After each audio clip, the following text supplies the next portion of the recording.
Hey y'all, today we're gonna move on to a very short lesson on vertex form. Let's get started. Vertex form looks like this. A parentheses x minus h parentheses, all with an exponent of 2, plus k. And this is gonna tell us a few things.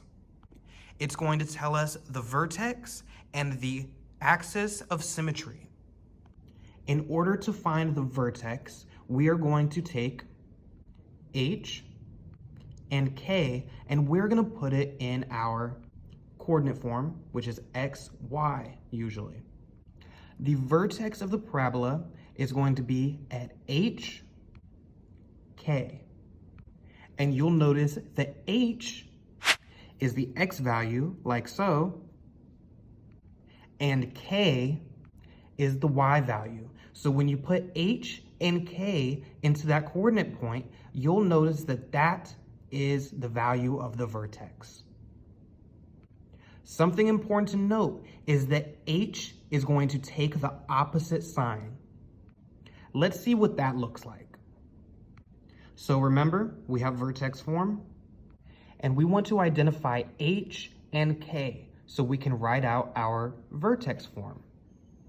So I'm going to start off by putting parentheses and my comma. Remember, h is going to be next to the x, but we take the opposite sign. So since that's -1, that's going to make that +1. And k is going to be +5. Remember, the axis of symmetry is just going to be x equals whatever that x value was, meaning the axis of symmetry is going to be +1. So x equals +1. Let's do example 2. I have my parentheses and my comma. I'm going to underline the h.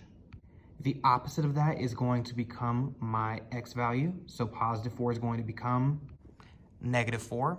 And my k stays the same, which is going to be -6. And remember, the axis of symmetry is just going to be x equals, and it's whatever x equaled in that coordinate. So in this case, it's -4. Let's do example 3. I'm going to start off by writing my parentheses and my comma. And I noticed something different about this, but I can't quite put my finger on it.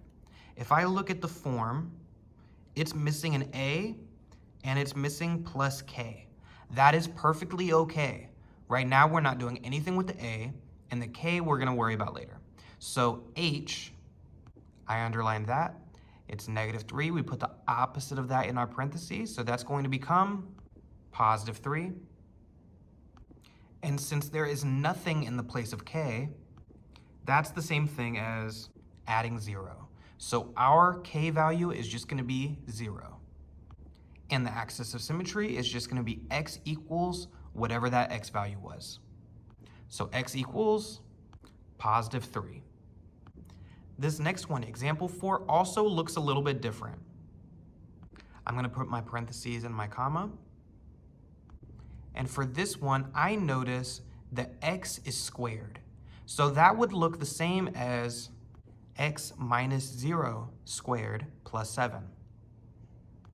So my h value, which is my x value, is going to be 0.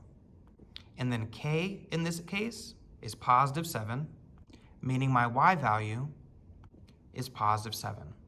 And the AOS, the axis of symmetry, is just going to be x equals whatever my x value is, which is 0. Go ahead and get started on the practice.